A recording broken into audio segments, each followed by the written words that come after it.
En estos días se ha hablado mucho sobre el proceso en contra del presidente Uribe y la agenda digital y la de los medios de comunicación ha estado al tope. Arrancó formalmente el juicio contra el expresidente Uribe. Álvaro Uribe. Es un proceso que lleva al menos 5 años. Con las pruebas de las que todo el mundo habla. Yo no quiero transitar hoy la misma ruta de visibilización de unos testimonios por demás absurdos, incoherentes y sin sustento alguno. Por una razón elemental, el proceso contra el gran colombiano no es un proceso penal, es un proceso político. Es un linchamiento deleznable y burdo, ideado por sus enemigos históricos y por un sistema judicial corrupto, penetrado por tipos como César Reyes, el magistrado que lo metió preso, el compañero de trabajo de la mujer de uno de los cerebros políticos de la FARC, Iván Cepeda. Usted destruyó el chat entre Monsalvi y usted. Pero antes de que Cepeda respondiera, intervino el magistrado César Augusto Reyes. Esa afirmación puede conllevar un tema de carácter jurídico penal y en consecuencia una autoincriminación. Y una fiscal general mano siniestra de Iván Velázquez y Gustavo Petro, un activista a quien le quedó fácil continuar con el mediocre papel que cumplió Francisco Barbosa al frente del ente acusador. Es una celada kafkiana y política la que enfrenta el presidente Uribe mientras Colombia observa el sainete analizando el proceso sin visualizar la realidad. Es un juicio político, un linchamiento con visos de juridicidad ideado y montado para destruir a un símbolo. Si el proceso fuese jurídico no habría llegado hasta donde está. Las pruebas que hoy está conociendo el país de primera mano en la audiencia pública y que claramente favorecen al gran colombiano son las mismas que estaban en la fiscalía y aún así esa entidad decidió acusarlo contra toda lógica jurídica y evidencia exculpatoria. En 2002, Colombia era algo parecido a lo que hoy es, un país inviable. Las FARC controlaban 2/3 partes del país. El Estado Mayor del Bloque Oriental de las FARC-EP informa a la opinión pública nacional e internacional. Y ya llegaban a las goteras de Bogotá. Los paramilitares, por otro lado, habían conquistado a sangre y fuego gran parte de las pocas zonas que no controlaba la guerrilla. 100 guerrilleros del Frente 22 de la FARC se tomaron la población de Yacupí en Cundinamarca. La idea de venir aquí es que estos niños, los paramilitares, la FARC no tenemos frontera, entonces vamos a acabar con la guardia de los paramilitares. Los colombianos estábamos presos, secuestrados en nuestras casas. Circular por las carreteras era una sentencia de muerte.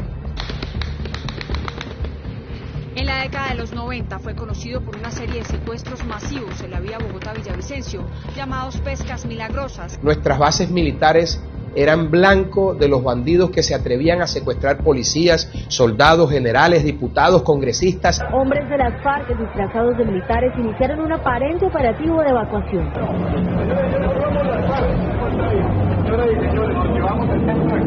Aviones. Hace 20 años fue el secuestro del vuelo 9463 de Avianca, que llevaba 41 pasajeros y 5 integrantes de la tripulación. Y ni se diga a los particulares, había secuestros masivos en las carreteras, en todas las carreteras del país. La economía formal y la productividad no existían, simplemente porque la extorsión y la violencia no lo permitían. Solo la economía ilegal campeaba a sus anchas y era la única que florecía próspera.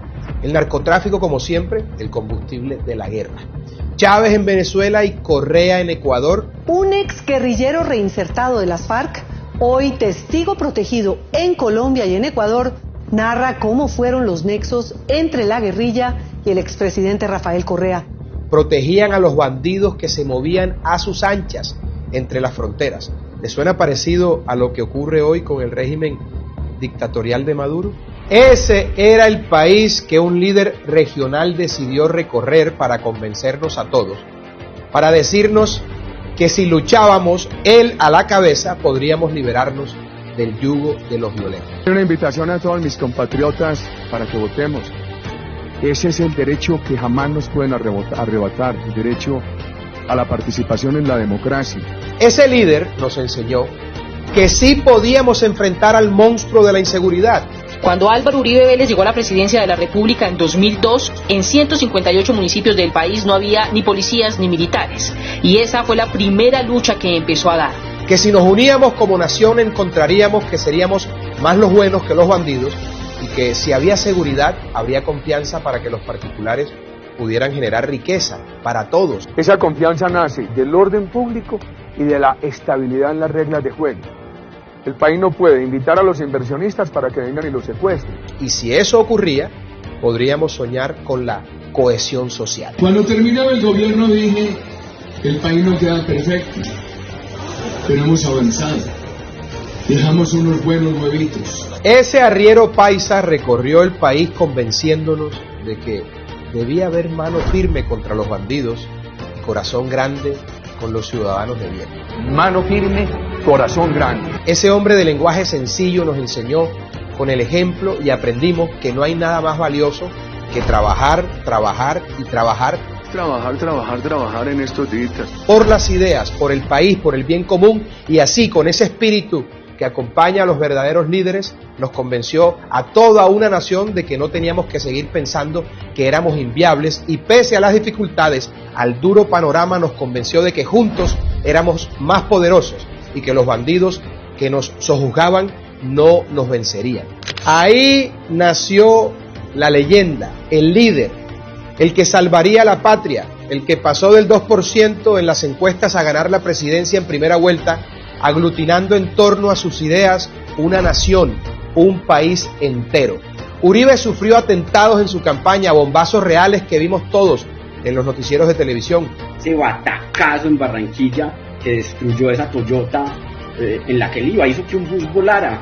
A nosotros nos llamaron, nosotros estábamos en un apartamento en Bogotá que daba contra los cerros, y ese apartamento tuvieron que blindarlo con unos vidrios así de gruesos, y me acuerdo de la posesión el 7 de agosto.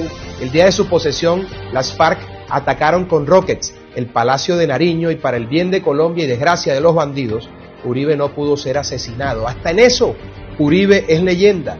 Se ha salvado de la muerte muchas veces. Que a una persona que le ha tocado sufrir eso a lo largo de su carrera, y estos son apenas algunos episodios, termine siendo el malo. Hoy se conocieron nuevos detalles del plan terrorista que las FARC preparaban, según las autoridades, para matar al expresidente Álvaro Uribe Vélez. En poco tiempo, trabajando día y noche, comandando directamente nuestras Fuerzas Armadas y gobernando con austeridad de monje, Uribe logró lo impensable, salvar a Colombia de la debacle. El país calificado de inviable en ese entonces presenció lo inimaginable, volverse viable, poner a las FARC a huir. Comienzan a salir del país, a buscar protecciones y retaguardias fuera de la frontera. Ese es un efecto que se da producto de las operaciones. Dar los golpes militares más grandes de la historia en su contra. El cadáver de alias Raúl Reyes fue exhibido para que no existiera duda alguna del éxito del operativo militar. Raúl Reyes dado de baja por los tropas. Tengo solamente una cosa que decir. He estado encadenado durante 10 años. Yo soy el teniente Malagón del glorioso Ejército Nacional de Colombia.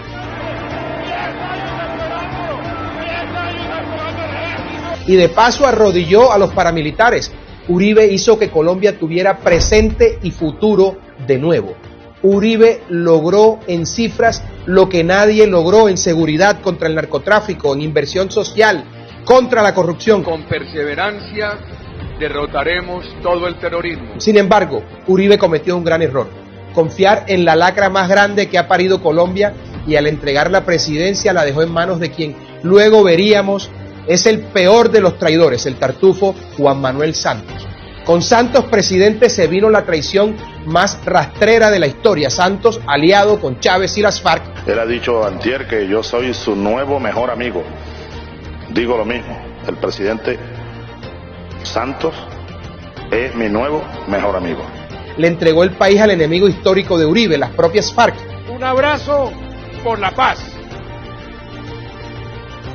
Y además hizo todo lo posible por acabar con Uribe, no solo con el hombre, sino con el símbolo. Santos borró a Uribe y al uribismo de la opinión pública, de los medios de comunicación, de la representación política. Se robó el partido que había creado Uribe y decidió hacer lo que todo traidor sabe que es una movida obligatoria: borrar a Uribe de la historia. Y casi lo logra. Con lo que no contaba era con que el mundo empezaba a cambiar, y Uribe, sin partido, sin poder, sin medios de comunicación, se encontró con Twitter. armado con un iPad y una cuenta de Twitter, permaneció vigente. Yo no tengo sino una metra, que es este iPad para disparar twitters. Se convirtió en opositor al malhadado traidor y encabezó la oposición que logró no solo llevar a un número impresionante de senadores al Congreso, siendo la fuerza política más importante, sino que además logró en las urnas derrotar al plebiscito que Santos les hizo a las FARC. Uribe ganó, él no ganó y Santos se lo robó. Uribe ya era un Cid campeador, Uribe ya era un símbolo. Una completa sensación desató la presencia del expresidente Álvaro Uribe Vélez en un vuelo comercial con destino a la isla de San Andrés. Uribe ya era hasta inmortal porque los atentados no acababan con su vida.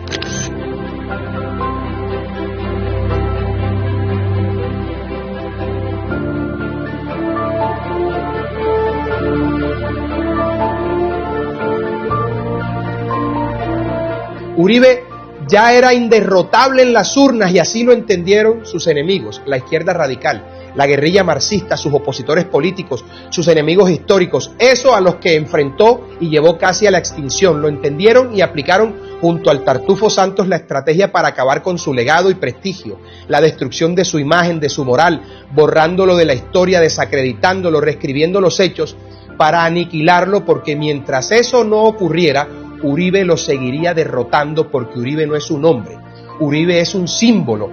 Compatriotas, ustedes son muy buena gente, muy laboriosos. Merecen un gobierno que recupere la rectitud, la virtud en el ejercicio público. Y a los símbolos hay que tumbarlos, destruirlos, borrarlos, desprestigiarlos. Esa es la única manera de acabarlos. Ese es el juicio en contra de Uribe, un sainete jurídico que sustenta un juicio político. Seremos nosotros los colombianos, los patriotas, los verdaderos jurados, porque para nosotros está claro que el juicio contra Uribe es político y no jurídico. Deyanira y Monsalve son un par de mentirosos compulsivos, instrumentalizados por los odiadores del gran colombiano para hacerle daño. No hay que ser un avesado abogado penalista para percatarse de los falaces y acomodados que han sido ese par de delincuentes redomados. Hasta el mismo exabogado de ellos, el doctor Héctor Romero, los desmintió en el juicio. Que nadie se llame a engaños. No importa qué tan absurda sea la acusación ni qué tan mentirosos los testigos. Al presidente Uribe lo quieren crucificar de cualquier manera y a como dé lugar. La pregunta es esta, mis queridos amigos. ¿Qué haremos para evitar que una politiquera ideologizada, disfrazada de juez, condene al presidente Uribe?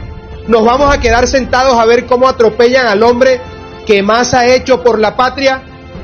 Los invito a que piensen al respecto. Colombia necesita de Uribe y Uribe nos necesita más que nunca. No podemos dejar que condenen injustamente al hombre que, insisto, más ha hecho por la patria. Viva siempre Álvaro Uribe. Viva siempre ese gran símbolo de Colombia.